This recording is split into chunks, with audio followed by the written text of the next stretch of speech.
el programa donde lo que no se oculta es el conocimiento. Y lo que no se negocia es la verdad.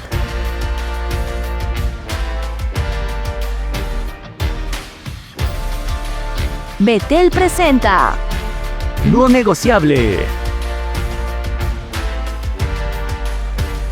Cada lunes, miércoles, viernes les traemos un tema de interés nacional a abordarse desde la perspectiva jurídica, política y también, por supuesto, y sobre todo cristocéntrica. Antes de poderles dar a conocer el tema que vamos a abordar el día de hoy, por supuesto, voy a dar el pase a mis compañeras co-conductoras de su programa No Negociable. Hola, Carvecita, muy buenas tardes. ¿Qué tal? Buenas tardes con todos. Un gusto nuevamente estar con ustedes y espero que hoy día se conecten y hagan sus preguntas para que podamos responderlas. Paulita. Así es, amigos, muy buenas tardes, ¿cómo están? Ya que los medios tradicionales no informan lo que el Congreso de la República hace para luchar en contra de la inseguridad ciudadana, el día de hoy vamos a tener este invitado que nos va a dar mayores luces de lo que se ha aprobado en el Congreso de la República y así ustedes, ciudadanos, puedan estar mejores informados. Así es. Hemos estado el día jueves pasado abordando en el Congreso de la República. Hemos visto cómo los congresistas han abordado un pleno temático de seguridad ciudadana porque para nadie es un secreto que estamos viviendo una inseguridad desbordante y demasiado preocupante. Y para eso vamos a contar con un invitado especial, quien ya se encuentra con nosotros en estudio, pero vamos a esperarlo todavía un momento y vamos a comentar acerca de estas leyes que se aprobaron en el Pleno del Congreso de la República. Una muy importante es de hecho la ley que declara en emergencia a la Policía Nacional del Perú. Fue aprobado este dictamen por unanimidad y por un plazo de 180 días calendarios y como sabemos es para poder hacer frente a la inseguridad en los diferentes delitos que hay como la extorsión, el sicariato, y de esa manera, digamos, poder agilizar mediante esta ley las contrataciones para modernizar operativamente a nuestra Policía Nacional que tanta falta le hace, realizar diagnóstico institucional con miras a su reestructuración y crear un bono especial para los efectivos que realicen labores de seguridad de forma particular fuera de su horario de servicio, porque los necesitamos, al parecer, ahora sí, a tiempo completo. Pero antes de poder iniciar este programa, les recordamos el número de WhatsApp a donde pueden comunicarse para sus consultas y sus preguntas. Es el 947-246-545, 947-246-545 y el tema, como ya ustedes deben haber escuchado, es acerca de las normas contra el crimen que ha aprobado el Congreso de la República. Y ahora sí, ya nos encontramos con nuestro invitado del día de hoy. Él es el doctor Jesús Poma Zamudio, abogado del Instituto de Defensa Legal Policial. Doctor Jesús Poma, muy buenas tardes, bienvenido a Betel Radio, a su programa No Negociable. Muy agradecida por la invitación, de verdad que por primera vez aquí en Betel, gracias por la invitación, reitero, y ya no a todas las preguntas que podamos tener respecto a este interesante tema de la seguridad ciudadana. Sí, doctor, y justo sobre esta norma que mencionaba Isabel, vamos a empezar con el proyecto de ley 1089, que ya se aprobó como una ley donde se pone en emergencia, en estado de emergencia por 180 días el Estado, ¿no? No sé si ha podido usted revisar la norma. Sí, claro. Pero, claro, principalmente yo veo, cuando la he revisado, que es una norma más relacionada a las contrataciones con el Estado, ¿no? A que durante 180 días las municipalidades, los gobiernos regionales y el Ejecutivo van a poder hacer compras para llenarse de todo lo necesario para luchar contra la criminalidad. Pero no sé si usted puede aportarnos algo más porque no veo como que vaya a salir el ejército a andar por las calles como en el tiempo del terrorismo, ¿no? ¿Usted qué opina de este proyecto que dice de emergencia pero que no sé si parece tanto de emergencia? Sí, hay que diferenciar en realidad algunas situaciones ahí. El hecho que puedan las Fuerzas Armadas salir a las calles ya en realidad se debería estar dando porque el IMI Callao ya está en estado de emergencia. Entonces, lastimosamente no se ve. Yo también vivo en San Juan del Lurigancho, un distrito bastante álgido respecto a la inseguridad ciudadana y no veo militares. Entonces, si siendo San Juan del Urigancho una zona roja, no tenemos militares, ¿cómo será en otros distritos? Entonces, eso tiene que ver relacionado directamente al estado de emergencia. No obstante, este proyecto de ley que se ha aprobado en el Congreso y que ahora ya debe ser remitido a la Presidenta para su promulgación, va directamente vinculado a las contrataciones primordialmente. Sí, contrataciones del Estado. Considero que sí es relevante. ¿Por qué? Porque hay que analizar que la Policía Nacional del Perú el día de hoy tiene gran deficiencia no solamente en logística, sino primordialmente en recursos humanos. No hay policías. Entonces, se habla de 50.000 policías, por ejemplo. Entonces, si tenemos temas de compras, carambas, si el 39% me parece del parque automotor aquí en Lima está inoperativo totalmente, entonces tener dinero a la mano va a servir, uno, para repararlos, o dos, para comprar nuevos patrullas. Solo para cerrar mi pregunta, doctor, y el procedimiento, los 180 días van a servir para comprar de acuerdo al procedimiento de selección no competitivo de la Ley de Contrataciones y Adquisiciones del Estado. O sea, van a ser bienes, no se van a poder contratar más policías. ¿Y realmente usted cree que lo que falta es, no sé, más motos? En un momento Rafael López Aliaga donó una serie de motos. ¿Faltan más armas o lo que falta, como usted ha dicho, son más policías? Porque la norma no habla de policías. En realidad falta todo. Nosotros conocemos dentro del Instituto de Defensa Legal Policial gran parte de la realidad de la policía, y en la policía actualmente falta todo. No es para nadie un secreto que uno va a una comisaría y, por ejemplo, para el área de la investigación de delitos tenemos 2 efectivos. De cualquier comisaría, 2 a lo más 3. Hay comisarías que trabaja un solo efectivo para recepcionar entre 30 a 100 denuncias diarias. Entonces es totalmente inhumano. O sea, 100 denuncias, recepcionarlas, y ahora él, de acuerdo a la nueva normativa en lo que es legislación penal, él como investigador tiene la obligación de notificar, de hacer todas las diligencias, y si tiene 100 denuncias, obviamente no va a poder atenderlas todas, tendrá 2, 3, 4, 5, pero no va a poder atender 100, y eso de hecho que va a generar gran impunidad, va a generar también gran malestar en la propia ciudadanía, porque va a denunciar y va a decirle, ¿cuándo avanza mi caso? Nunca va a avanzar. Doctor Poma, a mí lo que me llama la atención de esta autógrafa recaída en este proyecto de ley 10.189 es justamente la posibilidad de que los gobiernos regionales y locales transfieran a las regiones policiales, en este caso el Ministerio del Interior, partidas especiales para el tema de combatir la inseguridad ciudadana. ¿Qué es lo que pasaba, amigos? Y el doctor también seguro conoce la situación, la problemática que tiene la Policía Nacional del Perú es que lamentablemente en las regiones, pues como usted bien señalaban, carecen.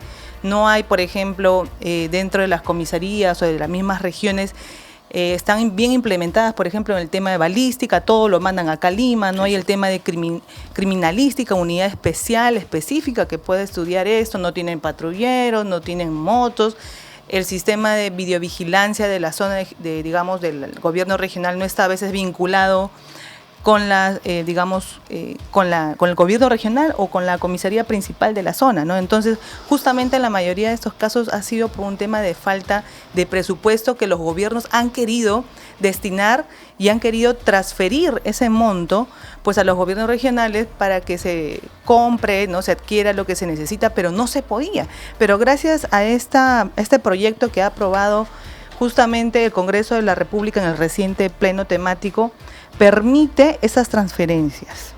Yo hubiera aumentado inclusive no solamente a la policía, sino también a las Fuerzas Armadas, pero como estamos hablando del tema netamente de Policía Nacional del Perú, se dejó ahí, ¿no? Claro, un tema importante que has tratado es el tema de la criminalística, por ejemplo.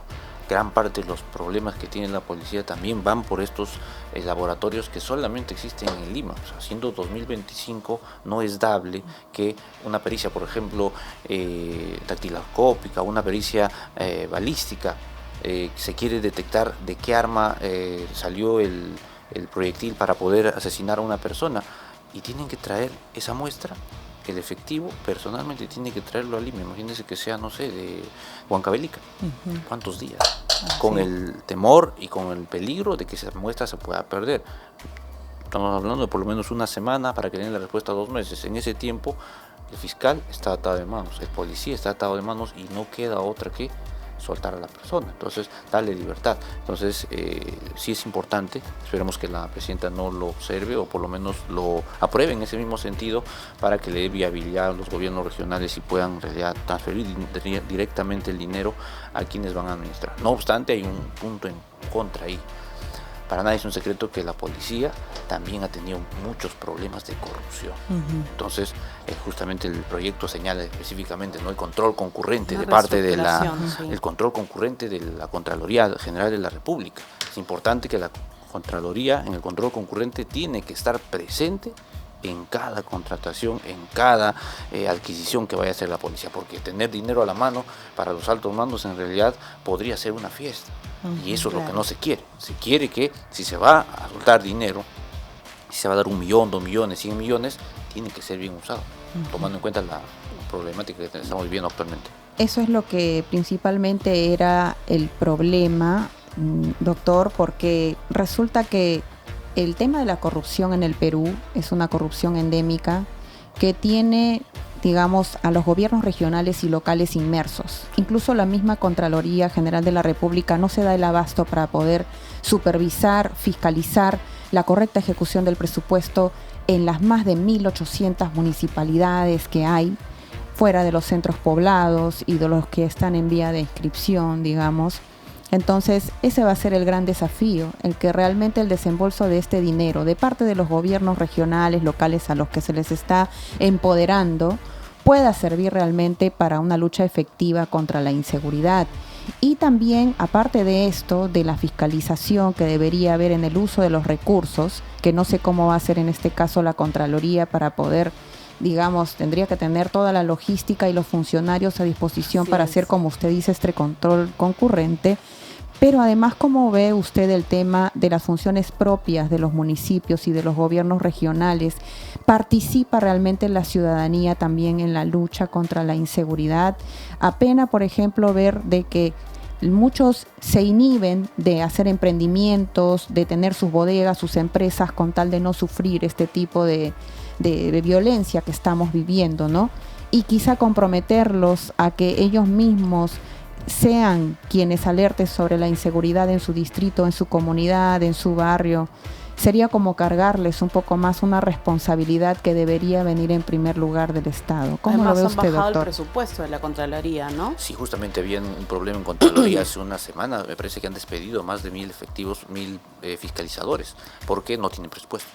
Pero para precisar eso, como ex personal de la Contraloría, debo decir que lamentablemente dentro de las irregularidades que manejó el anterior Contralor Nelson Schack, para favorecer a ciertos partidos políticos, que contrató personal, cerca de 2.000, 3.000 trabajadores, no teniendo certificación presupuestal, es decir, no tenía dinero, pero sin embargo ellos contrataron a personal y sabía que estaba comprometiendo presupuesto ajeno, justamente los controles concurrentes, pero sin embargo se desvió ese dinero para ir pagando a este personal, y ahora esta nueva gestión que ha entrado lo que ha dicho es: no hay dinero, porque así he recibido de la anterior gestión, y muy bien, para mí perfecto que haya más bien cortado estos contratos, porque son pagos políticos que lamentablemente todos sabemos que así se manejan algunas instituciones. Y bueno, los que quieran recurrir contra la instancia judicial lo harán, pero no es un tema netamente presupuestal que había un mal manejo, sino ha sido la anterior gestión que sí ha tenido un mal manejo, ¿no? Ah, qué bueno saber eso, sí, doctor. Sí. A mí me parece hay un artículo interesante en la ley, y sí quería preguntarle qué le pareció a usted, donde le van a otorgar una entrega económica, o sea, un sueldito especial, un bono, a los policías que salgan a hacer patrullaje caminando por las zonas, ¿no? Y yo digo, mi papá es policía, ya está retirado, en verdad, ni por que le doblen el sueldo lo dejo salir solo a hacer patrullaje caminando, ¿no? Porque ¿qué va a poder agarrar son bandas, ¿no? Está un chico, lo agarra él y vienen los demás. Entonces yo creo que se está poniendo en riesgo, no sé, la vida de los policías que saldrían solos a patrullar, porque el artículo 4 dice que se va a hacer una entrega económica al personal policial que salga a hacer patrullaje a pie. Y este tema es en grupo, ¿no? Es en camionetas. Para mí incluso es un tema del ejército ya. para mí, ¿no? Sí. Que no sé del tema. ¿Usted qué opina? Sí, doctor, justo para aumentar, porque es lo que no se entiende. Supuestamente en el horario que tienen los policías, si podría explicarnos eso, y en qué momento se estaría realizando, el efectivo policial estaría realizando esta, digamos, labor adicional para que realmente él pueda recibir este bono. Sí, hay que tomar en cuenta la modalidad del tipo de servicio que trabaja un policía, y la policía tiene más de por lo menos unas 30 unidades de especialidades de distinta naturaleza, pero la común es el sistema 24x24. 24 horas de descanso Sí. por 24 horas de servicio. Entonces, lo que está señalando esta norma es dar un presupuesto especial para aquellos policías que voluntariamente, eso es importante, no se le va a obligar al policía, esto es voluntariamente, puedan realizar labores de prevención en patrullaje a pie. Actualmente se hace, pero el presupuesto no es el que se quisiera tener. Por ejemplo, queremos contratar para Cercado de Lima, no sé, necesitamos 500 policías, pero el presupuesto nos alcanza para 50. Pero queremos 500. Entonces, con esto se supone que va a ir. Ahora, la policía está acostumbrada a patrullar en parejas, a pie y demás. No obstante, voy a traer a colación lo que decía aquí nuestra compañera también. ¿Qué sucede?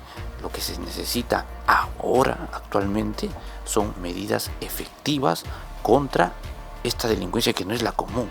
Entonces, esto ya no va tanto por el tema de prevención. Quizás hubiese aconsejado en este aspecto de que este presupuesto se destine para labores de investigación y de inteligencia, que es lo que necesitamos ahora. O sea, prevención no necesitamos tanto ahora, porque ¿de qué nos sirven dos policías parados en la esquina si vienen estas personas, los delincuentes que vienen con armas automáticas y no tienen ningún reparo en dispararles?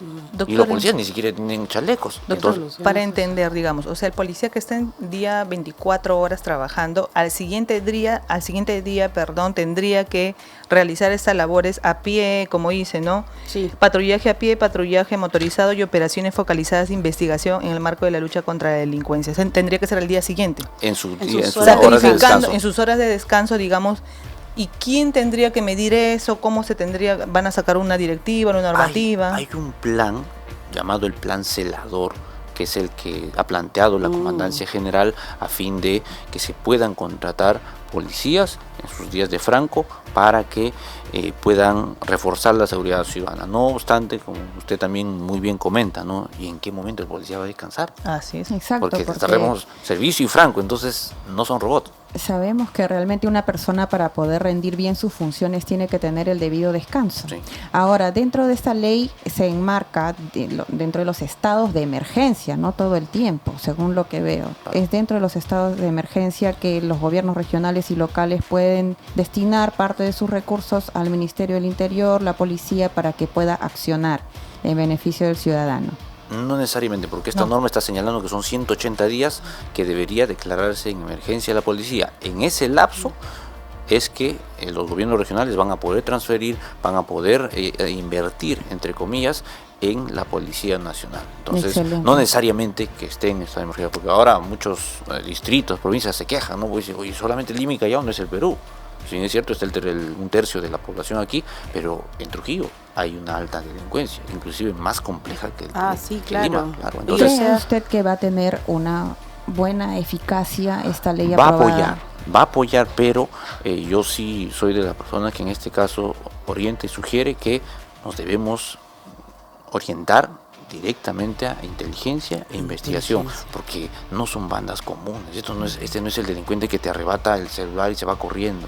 No, esto estamos hablando de hace 20 años quizás, pero actualmente ya son bandas organizadas, son organizaciones criminales, son gente inclusive del extranjero que ya tienen ramificaciones en diversos países Así y es. están trabajando aquí. Por ejemplo, el tema de la trata de personas, sin ir muy lejos, aquí en Rizo, a diario o interdiario balean a las femeninas que ejercen el prostitutismo, Wow, la no sabía prostitución. eso. Entonces, y eso es de todos los días. Ponen granadas, etcétera. Entonces, eso es parte de una delincuencia ya transnacional que lamentablemente se enquista en el Perú. Y Entonces, que- con patrullaje a pie no vamos a solucionar ese tema. Y que por lo menos en esa zona, creo yo, si yo fuera el alcalde, con el perdón del alcalde de la municipalidad de Lince, si yo veo que esos hostales, hoteles que están por allí, están permitiendo la trata de personas, cierre definitivo. Respecto de la gerencia de fiscalización de la municipalidad, debería estar el cierre definitivo de todos esos hostales que han sido intervenidos una y otra vez, no solamente por la policía, sino también las Fuerzas Armadas que han estado ahí. De hecho, lamentablemente no hay apoyo también a veces ese es un tema de los netamente alcaldes. lógico, ¿no? Si Necesitas sabemos probar, que, ¿no? claro, Para cerrar un local necesitas tener pruebas de que realmente ellos tratan personas, y para eso se necesita la inteligencia, como usted ha dicho, en todos los sectores, no solamente a nivel nacional. Yo sí creo que se debe descentralizar un poco y pasar un poco de esta inteligencia que antes estaba concentrada en la PIP, ¿se acuerda? Claro, eso no, y pasar un poco también a gobiernos municipales y gobiernos regionales. Pero hoy en día en el Estado, ¿en dónde está concentrado esto que antes era la PIP? Porque toda la PIP yo sabía que salían sin uniformes, vestidos con capuchas, y en verdad no parecían policías, parecían delincuentes a veces, y ellos eran los que estaban siguiendo a los terroristas y siguiendo a los delincuentes. Pero ¿eso está concentrado solo en un departamento o todavía hay un gran número de investigadores encargados o especializados? Cuando en el 88 entra Alan García, consideramos en realidad que comete un grave error de juntar a las tres instituciones. Sí, ¿Por qué? Porque ninguna profesión puede ser todista. El mismo pediatra, ¿no? El pediatra, por ejemplo, sabiendo de niños, hay hasta oftalmólogos pediatras, porque la especialidad es importante. Lo mismo sucede en la policía. No podemos poner a un policía que maneja, que sale a patrullar, a investigar, porque necesitamos policías especializados. Actualmente, por ejemplo, lo que es investigación criminal, tenemos una DIRINCRI que tiene ramificaciones a nivel nacional, tiene DEPINCRIS también en cada distrito, en cada provincia, tenemos una Dirección General de Inteligencia también a través del Ministerio del Interior, la propia unidad de inteligencia de la propia policía también se tienen. No obstante, estas unidades necesitan ser repotenciadas. Necesitan mayor presupuesto. La otra vez, por ejemplo, conversaba con un compañero que trabaja en un departamento de investigación criminal en Villa El Salvador y me comentaba así, me decía, Poma, es un poco penoso, me dice, pero a mí, por ejemplo, yo soy investigador. Tengo que notificar a las personas que vienen por extorsión, tengo que notificarlas. A veces el fiscal no está. No tengo computadora, yo mismo me he comprado mi laptop, el escritorio que tengo es antiguo, no tengo hojas de papel para poder trabajar, le pido a mi jefe y al final el jefe me dice, no, pero si no llega el presupuesto, ¿de dónde te voy a dar? Entonces, ¿cómo podemos nosotros en lo más básico, que es quizás una computadora, una impresora, para que ellos puedan trabajar? Si no tienen eso, siendo Lima, claro, no me pongo a imaginar quizás cómo es en el interior del país. Entonces, o sea, hay un gran problema, no solamente, doctor, de recurso humano, de que faltan más policías en la calle, porque probablemente muchos de ellos realizan labores administrativas o de oficina, sino que también falta el presupuesto para todo lo que es logística, ¿verdad? Y equipos de cómputo, que es algo tan básico. Y si estamos hablando de una inteligencia, que coincido con Carmen en el tema de que nunca ha debido desaparecer, y con usted también, que considera un error lo que sucedió en el gobierno de Alan García, de que estas tres instancias que había de la policía, con criterios y funciones diferenciadas, debió subsistir, debió persistir. Todo esto nos lleva a una reflexión de pensar si realmente, doctor, estamos yendo por el camino correcto, porque incluso se está hablando de fortalecer el Sistema Nacional de Seguridad Ciudadana, el SINASEC, y mientras que no se reorganice debidamente a la policía por sus especialidades, porque hay, como usted dijo, de PINCRI, y hay varias oficinas de la policía, pero hay un tema que trasciende a todo ello también, que es el tema del presupuesto, de la logística, del personal de la policía que hace tanta falta, y que, como le decía, quizá realizan labores que ellos podrían estar en la calle, ¿no?, protegiéndonos, pero hacen muchos de ellos labores administrativas.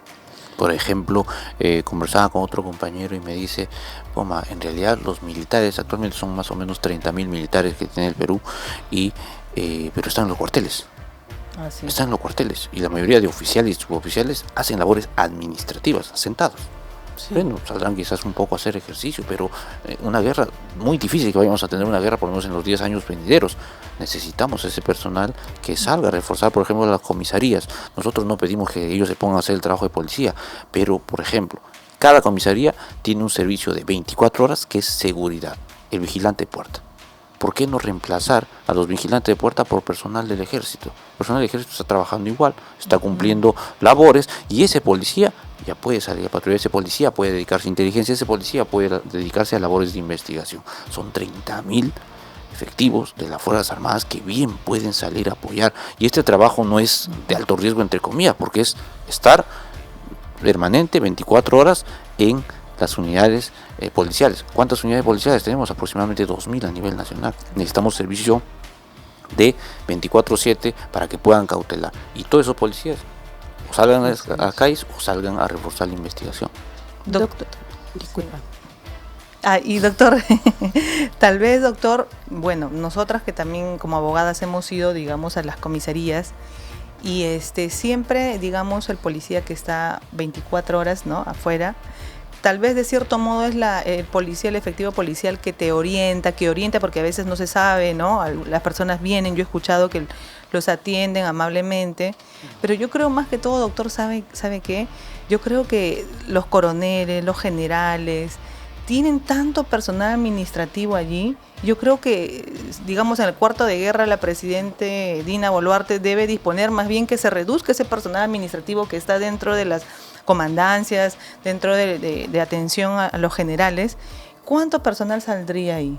Sería regular. De hecho, labores administrativas, hay personal que está realizando, eso bien puede ser cubierto, por ejemplo, con personal civil. Actualmente existe personal CAS, personal también relacionado a lo que es auxiliares de policía, que es otra categoría que tiene la institución del Ministerio del Interior, que tienen un contrato vigente de 1 o 2 años y siguen trabajando y lo están haciendo muy bien, pero también parte por el presupuesto, ¿no? Quiero quizás quitar a todo el personal administrativo, pero tengo que reemplazarlos con personal auxiliar. Justo respecto a lo que ha dicho Paola, me parece interesante porque en verdad sí, hay policías que seguro en su oficina no tienen papel, no tienen. Yo he ido muchas veces a comisarías a sentar una denuncia de violencia contra la mujer y no es que en ninguna he recibido la atención más amable, porque son varones y están todo el día ahí, tienen 24 horas despiertos. Yo no sé qué tanto funcione de que alguien 24 horas esté alerta, creo que está mal desde ahí, pero además no salen a patrullar porque muchas veces no tienen gasolina. O sea, seamos sinceros, muchas veces a quien les toca repartir el presupuesto, que son a los encargados de la comisaría, el dinero de la gasolina no llega como debería ser. O sea, dinero sí se les llega a derivar, pero yo sí estoy segura, por las cosas que yo sé, que ellos agarran una parte del dinero de la gasolina y muchas veces una de las patrullas tiene gasolina y el resto no. Entonces, ¿cómo van a estar patrullando? Yo estoy totalmente de acuerdo con Paola en que deberían estar todo el tiempo afuera, adentro personal administrativo, preferiblemente incluso mujeres que a veces son más empáticas con otras mujeres que vienen violentadas, porque a mí me ha tocado que no hayan sido muy empáticos y por sus necesidades quizá, pero también tenemos que cortar el tema de la corrupción en la policía, ¿no? Porque si no, por más que vayan millones y millones de presupuesto a la policía, eso nunca se va a resolver, siempre le va a faltar algo. De hecho, cuando, por ejemplo, si tratamos de compararlo con el fútbol, ¿no? Reynoso no estaba funcionando, Fossati no estaba funcionando y ahora trajeron a otro entrenador. Entonces está Oscar Ibáñez. ¿Por qué cambian un entrenador? Porque no da resultado. Claro. Si un comisario no da resultado, ¿quién debe en realidad fiscalizar al policía? Está el alcalde, está la propia ciudadanía. Si este alcalde de este distrito que es Cercado de Lima o Lince o Jesús María no está cumpliendo sus resultados, va, fiscaliza al comisario, cambian al comisario. Así de simple. Así de simple. No podemos permitir que se quede 1 año, 2 años, hasta 3 años en una función en la cual no es competente y lo primordial, no es efectivo. No es eficiente. Entonces, si no funciona, tienes que irte. Quizás serás bueno en otra cosa, pero no en tu labor de comisario. Un subordinado baila al son de la música. Doctor, y usted había dicho algo muy importante, que es acerca de los 30.000 miembros de las Fuerzas Armadas que podrían apoyar a la policía. Y siempre ha habido el comentario de que las Fuerzas Armadas tienen otro tipo de funciones y no sabrían cómo regular el uso de la fuerza también. Pero su aporte me parece importante porque usted habla de que puedan desempeñar labores que sean para que la policía pueda más bien salir a las calles, ¿no? En este caso... Seguridad de instalaciones. Ya, está bien, o sea, que los militares puedan realizar esas labores tal vez administrativas o de no enfrentarse en las calles, o también apoyen en las calles y, como usted dice, contratar personal civil para que esté en las áreas administrativas de la policía. Sí, en realidad el planteamiento iría con que los militares apoyen en la seguridad de las instalaciones. Por ejemplo, yo llego a una comisaría, hay un policía que está de vigilante de puerta, 24/7, la comisaría nunca se cierra. Entonces, ese efectivo tiene que ser un efectivo militar. Ya estás quitando un efectivo ahí para que pueda hacer su labor. Y obviamente en la guardia de prevención no trabaja un policía, trabajan por lo menos 6 porque cubren turnos. Entonces, eso. Ahora, creo que me parece más efectivo esto que sacar militares a las calles. ¿Por qué? Porque un militar en las calles va a tener contacto directo con la ciudadanía y va a tener la posibilidad de intervenir, y capacitar a un militar para que pueda realizar intervenciones o por lo menos documentación. Estamos hablando de meses, quizás hasta años, porque en realidad no han sido formados para eso. En cambio, pararse, prestar seguridad dentro de una instalación policial, creo que no es una labor en la cual puedan haber problemas. Habrá uno o dos inconvenientes, pero de 100, entonces creo que de esa manera podría apoyar las Fuerzas Armadas a la policía.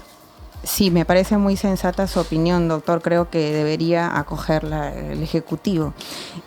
También tenemos otro tema que es acerca del proyecto de ley 8387 y otros, que propone autorizar la fabricación y comercialización de uniformes de la Policía Nacional del Perú. Esto también lo aprobó el Pleno del Congreso el jueves pasado. Y era precisamente para que pueda haber proveedores registrados, o sea, de estos uniformes, ¿no? Va a terminar esto en qué? En cerrar la brecha legal, donde también se puede hacer un combate efectivo a la corrupción, ¿no? Esto de los uniformes, señor doctor, ¿qué opinión le merece? Sí, el tema de los uniformes es un dolor de cabeza para la policía. ¿Por qué?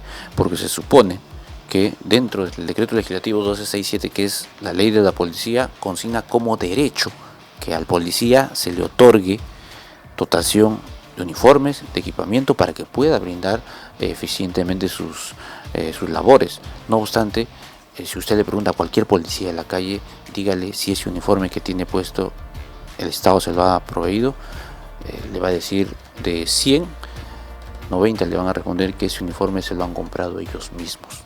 Wow. Entonces el Estado, si bien es cierto, da un presupuesto para que pueda hacerse ello, pero lastimosamente este es el Ministerio del Interior, quizás lo terceriza a otra empresa, siempre hay problemas, hay temas de corrupción, y te llega el uniforme después de 2 o 3 o hasta 4 años. Es más, te llega ni siquiera de tu talla. Entonces los policías que quizás estén observando, estén escuchando la radio, en realidad podrán dar fe de lo que estoy diciendo. El 90% de los policías compra sus propios uniformes, y lo compra con su propio peculio, con su sueldo, que no debería ser así, porque hay una norma que señala como derecho que se le otorgue gratuitamente sus uniformes. Entonces esta norma recoge justamente esa realidad, ¿no? Dice, si tenemos empresas que se están dedicando actualmente a confeccionar uniformes, ya no nos queda otra que regularlas. Y eso es correcto, porque uno va acá al Girón Pizarro al RIMAC y pide quizás un uniforme, está más o menos 200 a 300 soles. Muchas de esas empresas ni siquiera le piden una identificación policial. Entonces, tranquilamente, cualquier delincuente, eso ha salido inclusive en varios reportajes en la televisión, ¿no? O sea, cualquier persona va, que son 300 soles, tome, y me voy. Entonces, un delincuente tranquilamente puede comprar sus uniformes, puede comprar sus implementos, y como se han visto una serie de casos, supuestamente están asaltando policías, pero no son policías. Son delincuentes vestidos de policía. Para darle una opinión, yo que más que experta en temas de policía soy un poco más conocedora de los temas de contrataciones con el Estado, y esto de cerrar a unos cuantos registrados la venta de uniformes ya también genera un monopolio, ¿no? Sí, una falta de competencia. Sí. Muchas veces además el que gana para entregar los uniformes es porque se ha puesto de acuerdo con alguno de los encargados de las compras, que también son policías, y por otro lado les dan algunas provisiones, les dan un porcentaje, ¿no? O sea, para ser sinceros. Y al final sale afectado el policía, el último de la pieza, ¿no? Pero también hay que tener en cuenta que en este caso de las fuerzas militares no se debería hacer una evaluación, lo que usted ha mencionado, de que no están preparados y necesitan años para prepararlos. Pero ¿por qué cuando entró Fujimori no volvió al tema de la PIP? Policía Republicana y la Policía Nacional nada más, o sea, la diferenciar. ¿Por qué simplemente abordó el tema del terrorismo por otro lado? Con el ejército, porque sacó al ejército. Sí, el ejército Y está. puede ser que se prepare en un tema de emergencia, ¿no? Al ejército, pero para que vea las zonas más terribles, que sabemos cuál es, todos identificamos. No estamos hablando de comisarías de Surco, de Barranco, en todas debe haber delincuencia, sí, pero en donde el tema está tomado, la ciudad está tomada, son los distritos identificados, y ahí sí puede repartirse al ejército, y no creo que el ejército vaya a abusar en verdad de ningún ciudadano que esté por ahí andando, ponen un toque de queda o algo, ¿no? Entonces, Fujimori no hizo el cambio justamente porque creo que sabía que tenía esta fuerza, que ya iba a ir un poco más con todo, ¿no? Que no estaba con el temor de que si ellos hacían algo, le inician un proceso al policía o hasta lo meten preso si el policía se defiende, al revés, ¿no? Ellos iban con todo, con más respaldo del Estado, ¿no? Entonces, yo sí creo que, ¿qué opina usted de hacer que el ejército tenga una preparación rápida, por lo menos para mandarlos a estas zonas rojas hoy en día? realidad el ejército tiene preparaciones para la guerra. Ellos pueden tranquilamente ir, por ejemplo, actualmente en el Brain hay personal del ejército, hay muchas bases antiterroristas por parte del ejército, de la marina, de la fuerza aérea. No obstante, hay que tener en cuenta que sería para casos ya extremos. Patás, por ejemplo. Si uno revisa el caso de Patás, verifica que esas personas ya no están haciendo la delincuencia regular. Viene el delincuente, entre comillas, y te vuelve una torre de alta tensión y no se han volado por lo menos 30. Entonces, eso ya no es común. Para eso, el ejército. Pero acá nos Vaya a están tirando solucionar el granadas. Claro, Yo no creo que un entonces- policía esté preparado para ver si una cosa es granada o no, pero el ejército sí. Claro, Hay lo- una hay- unidad, ¿no? De Claro, hay desactivación. acción. No Sí. obstante, hay que tener en cuenta, por ejemplo, en el caso del terrorismo, ¿quiénes capturan a Abimael? Lo captura la inteligencia. Claro. Lo captura la inteligencia, no lo captura el ejército. El ejército en cierto modo sí apoya, por ejemplo, en el interior del país cuando se dan los enfrentamientos. Patás, por ejemplo, es trabajo del ejército, inteligencia y el ejército. Pero si uno quiere capturar a los delincuentes, en realidad las cabezas que están moviendo todo, porque esas organizaciones tienen una cabeza, ¿a quién le rinden cuenta? Tienen una organización en la cual tienen un contador, tienen un brazo legal, tienen un brazo armado. Entonces se necesita desarticularlo y la única manera es con inteligencia. Claro. Doctor, bueno, yo antes de elegir la carrera de Derecho, o en plena carrera de Derecho, estaba pensando la posibilidad de asimilarme a la policía. Pensé, ahora pensé. Buenísima. Y estaba pasando por la avenida Luna Pizarro, como usted dice, donde venden todos estos, venden pues uniformes de la policía. Y efectivamente, como usted dice, uno basta que se acerque y consulte y te venden así libremente, ¿no? Y como bien señalaba Carmen, claro, hay actos de corrupción lamentablemente en toda institución cuando se da el tema, por ejemplo, contrato directo, un proceso de contratación de uniformes, ¿no? Adquisición de uniformes, que es directamente el Ministerio del Interior a través de la policía con una entidad X, ¿no? Pero en este caso lo que está tratando el proyecto de ley 8387 es crear un registro de proveedores. Porque justamente para evitar que cualquier otra persona pueda vender, cualquier otra empresa pueda vender, para evitar lo que usted estaba diciendo, de que un delincuente se vista de policía, ¿no? Y pueda pasar como un policía, como un efectivo policial, y cometer un acto delictivo, ¿no?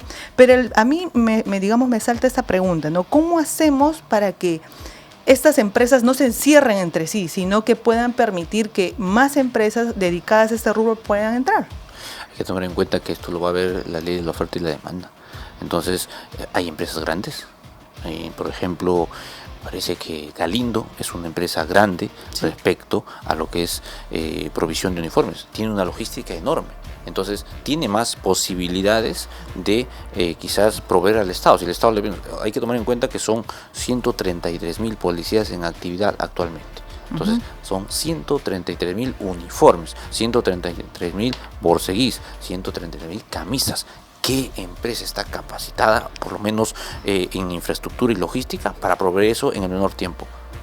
Pero es lo que está demandando esta ley, precisamente aprobada en el Pleno Temático del Congreso de la República en temas de seguridad ciudadana. Lo que está proponiendo es que exista, como dijo mi compañera, este registro de proveedores que no solamente va a registrar a las empresas que están encargadas de confeccionar de acuerdo a las disposiciones técnicas también de la policía, así lo dice la ley, sino que también va a verificar la identidad de la persona que recibe el uniforme y digamos de esta manera se puede hacer mucho más difícil que un delincuente pueda vestirse de policía, porque tiene que estar registrado tanto la empresa proveedora como la persona que viste ese uniforme. Esperamos que sea una ley efectiva. Claro, pero hay otra pregunta, ¿cómo el empresario o el que vende tiene un contacto o base de datos de si él es policía o no? Solamente sería la buena fe del efectivo que viene a decir yo soy policía y enseña su placa. No, es que la compra es para todos, la compra no es uno por uno, ¿no? Se supone que deberían cualquiera, comprar.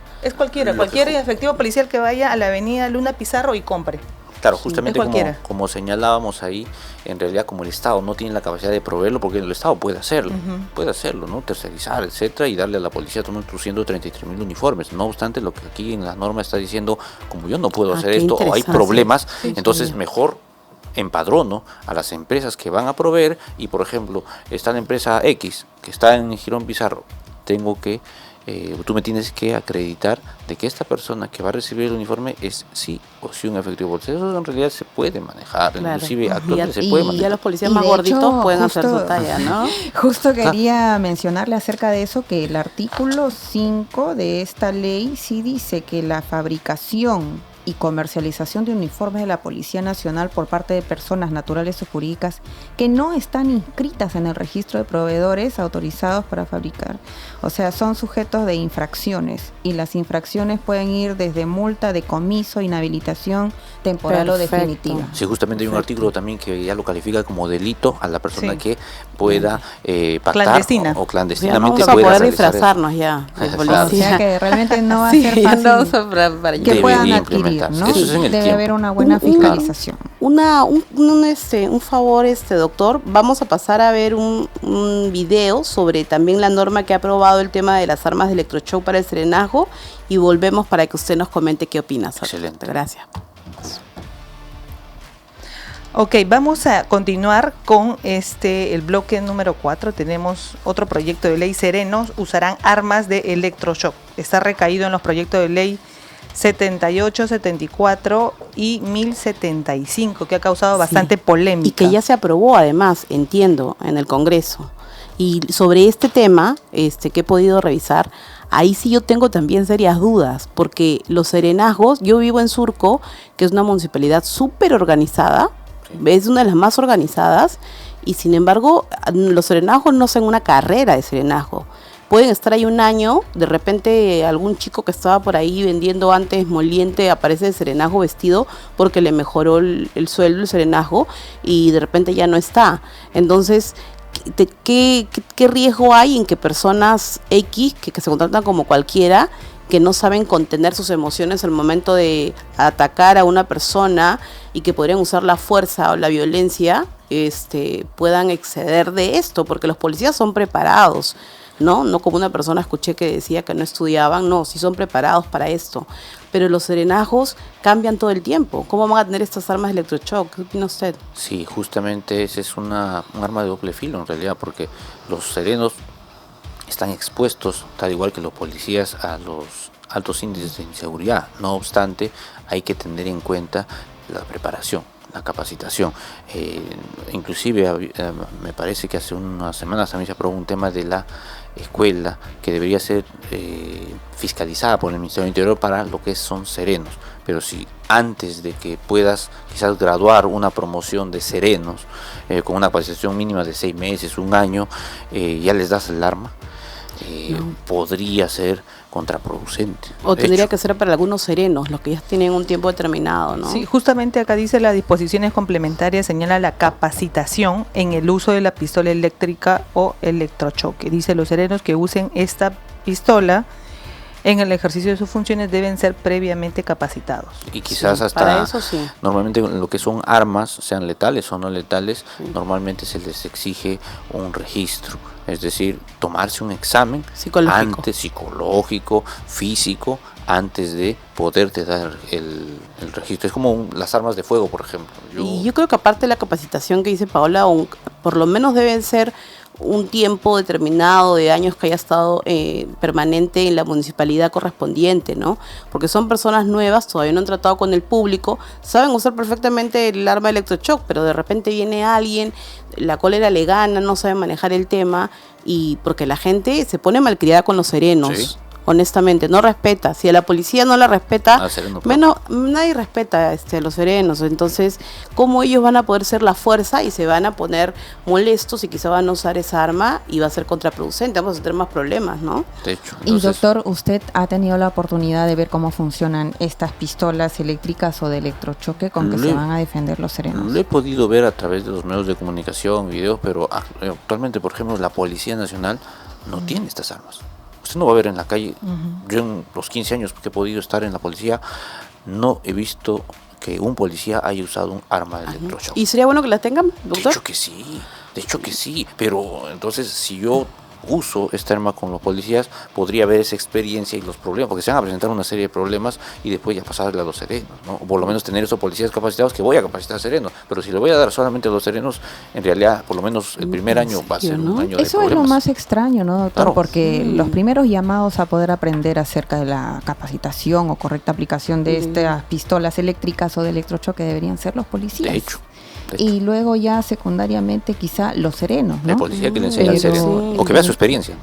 Claro, pero Claro, en este entonces caso... darle directamente a los serenos, en realidad Surco por lo menos se preocupa un poco en la capacitación, o por lo menos hay un filtro mejor para el serenazgo, pero otros distritos que no tienen quizás las mismas condiciones económicas, de hecho que ponen como sereno a cualquier egresado de secundaria, o quizás a alguien afín a la gestión del alcalde, y lo visten y es sereno. Sí. ¿Podría haber algún riesgo, doctor? De ¿O hecho que cree sí. usted que es...? Sí, va a ser muy riesgoso. Sí. En realidad, debería ser observada esta norma en el aspecto de la capacitación, porque si al policía no le hemos dado en tantos años el electroshock, es porque en realidad es un riesgo alto. Y tomemos en cuenta que en Corea del Sur los policías no tienen armas, ¿no? Claro, es otra cultura. Salvo los detectives, ¿no? Pero la policía en general no tiene armas y solo tienen estos electroshocks, solamente esto. Entonces, si allá está funcionando para la policía, ¿por qué no empezamos por darle esto a la policía? Así no tienen que usar su arma y pueden empezar con eso.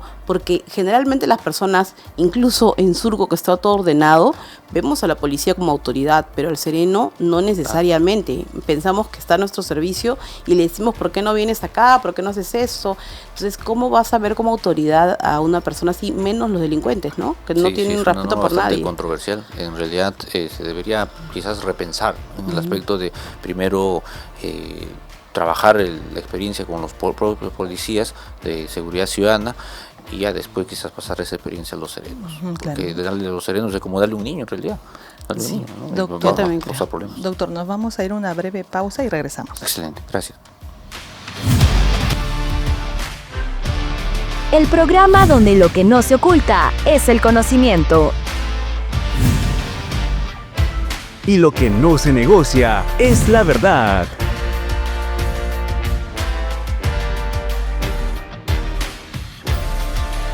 Betel presenta Lo negociable.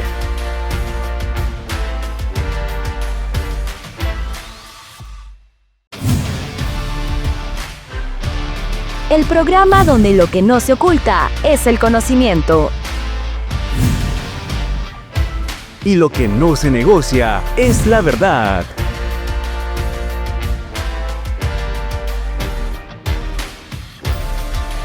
Betel presenta Lo negociable.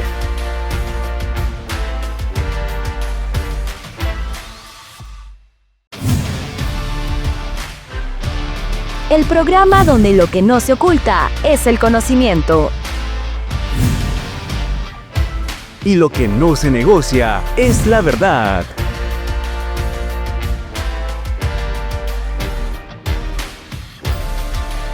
Betel presenta Lo negociable.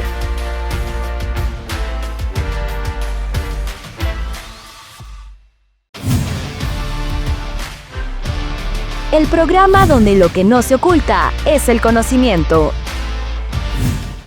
Poma.